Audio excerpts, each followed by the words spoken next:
Auditing. Techniques of auditing में क्या है? अच्छा, टेक्निक्स क्या है, पहले ये टेक्निक्स हम लोग समझ लेते हैं। टेक्निक्स क्या है? टेक्निक्स हो गया मेथड्स, ठीक है। ऑडिट टेक्निक्स क्या बोलते हैं हम लोग? ऑडिट टेक्निक्स को क्या डिफाइन किया जाए तो audit techniques are the methods, ठीक है, which are use by the auditor for the collection of audit evidences, ठीक है। तो ऑडिट एविडेंस को कलेक्ट करने के लिए जिन मेथड्स का यूज होता है उसको क्या बोलते हैं? ऑडिट टेक्निक्स, ठीक है। चलिए पहला देखते हैं इसमें, inspection of documents and records, जिसको शॉर्ट में वाउचिंग भी बोल सकते हैं हम लोग। तो वाउचिंग जो वाउचर्स से हम लोग देखते हैं कि वाउचर्स के हिसाब से ट्रांजैक्शन है कि नहीं, वाउचर ही सही है कि नहीं, सारे पर्टिकुलर्स वाउचर में सही है कि नहीं, ऑथराइज्ड है कि नहीं वाउचर्स, ठीक है, जो हमने पहले वीडियो में देखा था, ठीक है। सेकंड क्या है? Physical verification. देखा जाता है कि एक्चुअली में एसेट्स जो हैं ऑर्गेनाइजेशन के वो एग्जिस्ट करते हैं कि नहीं, ठीक है, उनका अस्तित्व है कि नहीं, ठीक है। अच्छा, वाउचिंग और वेरिफिकेशन पे हम लोग डिटेल में करेंगे, इसका डिटेल में टॉपिक है हमारे सिलेबस में। फिर observation and reliance on internal control, organization के प्रोसेसेस को देखते हैं ऑडिटर और कितने हद पे डिपेंड कर सके इंटरनल कंट्रोल पे, ठीक है, वो जांचते हैं, जो हमने ऊपर भी आपको एक्सप्लेन किया था, ठीक है। फिर इंक्वायरी एंड कंफर्मेशन। इंक्वायरी क्या हुआ? ऑडिटर को जहाँ पे जानकारी चाहिए होता है उसके लिए वो पूछताछ करते हैं, ठीक है। पूछताछ किससे किससे कर सकते हैं? Internal members of the organization से भी कर सकते हैं, या एक्सटर्नल मेंबर से भी कर सकते हैं, मतलब जो ऑर्गेनाइजेशन के बाहर है मेनली, ठीक है, तो उनसे भी वो पूछताछ कर सकते हैं। कंफर्मेशन क्या हुआ कि किसी चीज़ का पुष्टि करना है उनको, ठीक है, तो किसी चीज़ का पुष्टि करना है, कुछ इन्फॉर्मेशन का जो रिकॉर्ड्स में उनको दिख रहा है, तो फिर से वो इंटरनल अगर कुछ उसके लिए सपोर्टिंग डॉक्यूमेंट्स है तो उससे भी देखेंगे, या इंटरनल मेंबर से भी वो पूछ सकते हैं, या एक्सटर्नल व्यक्ति से, ऑर्गेनाइजेशन से भी वो पूछ सकते हैं, ठीक है।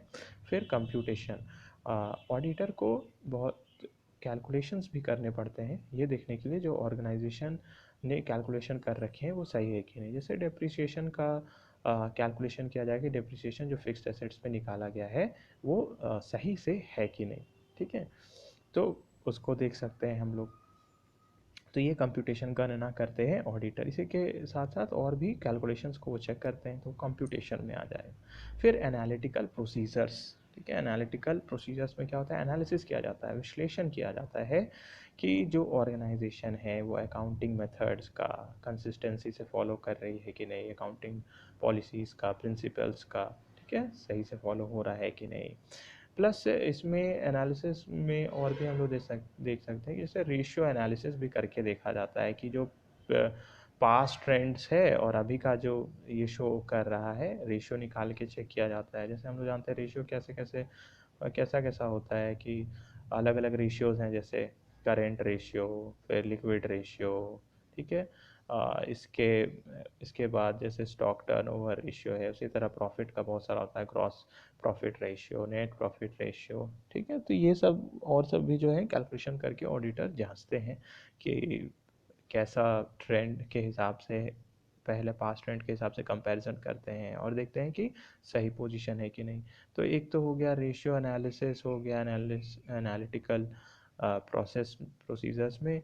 इसके अलावा रिकन्सिलिएशन भी देखते हैं वो, ठीक है, रिकन्सिलिएशन भी हो गया। फिर और भी जैसे वेरिएंस एनालिसिस हो गया, ठीक है, जो टॉपिक हमने पहले पढ़ रखे हैं, तो वो ये सब को भी चेक करके वो देखते हैं। सिंपल में एनालिसिस किया जाता है, ठीक है, ऑर्गेनाइजेशन के ऑर्गेनाइजेशन का जो भी फैक्ट्स, जो भी फिगर्स उनको दिख रहा है उसको वो देखते हैं कंपेयर करके कि ऑर्गेनाइजेशन के लिए ये ठीक है कि नहीं। प्लस मैनेजमेंट को वो इनपुट्स भी देते हैं, ठीक है, मैनेजमेंट को सलाह भी देते हैं कि आप ऐसा कर सकते हैं जिससे आपके ऑर्गेनाइजेशन के लिए ये अच्छा रहे, ठीक है। तो ऑर्गेनाइज मैनेजमेंट को भी वो सजेशन करते हैं कि जैसे लिक्विड रेशियो अगर कम है तो उसके लिए बताएंगे, या बहुत ज़्यादा है तो उसके लिए बताएंगे, ठीक है, करेंट रेशियो अगर, तो इसी तरह वो इनपुट्स या सजेशंस देते हैं मैनेजमेंट को ऑडिटर, ठीक है। फिर अदर अप्रोप्रिएट टेक्निक्स। अच्छा, अब इसमें अदर अप्रोप्रिएट में और भी टेक्निक्स जो ऑडिटर यूज़ कर सकते हैं,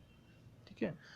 एग्ज़ाम्पल के तौर पे जैसे किसी विषय में ऑडिटर को एक्सपर्ट से पूछना है उस चीज़ का, ठीक है। जैसे किसी लॉ के प्रोविज़न के बारे में पूछना है कि इसका इफ़ेक्ट ऑर्गेनाइजेशन पे क्या हो सकता है, ठीक है। तो मतलब एक्सपर्ट का हेल्प लेते हैं समझने में, और इसका क्या इफ़ेक्ट हो सकता है, या कुछ गड़बड़ है तो ठीक है, कुछ गलत हो गया ऑर्गेनाइजेशन के द्वारा, उसके मैनेजमेंट के द्वारा, तो उसका क्या इम्पैक्ट पड़ेगा ऑर्गेनाइजेशन पे, और प्लस उन पर क्या इफ़ेक्ट पड़ेगा, क्योंकि एज एन ऑडिटर, ठीक है, वो भी किसी तरह से लायबल होंगे या नहीं होंगे, और होंगे तो कितने हद तक होंगे, और इससे हट बचने के लिए वो क्या कर सकते हैं, ठीक है। तो ये चीज़ है, तो और प्लस अदर टेक्निक्स भी जो भी उपयुक्त लगे, ठीक है, ऑडिटर को, उसको वो फॉलो कर सकते हैं, ठीक है। तो ये हो गया हिंदी के लिए, ठीक है। आप इसको पॉज करके यहाँ से लिख सकते हैं।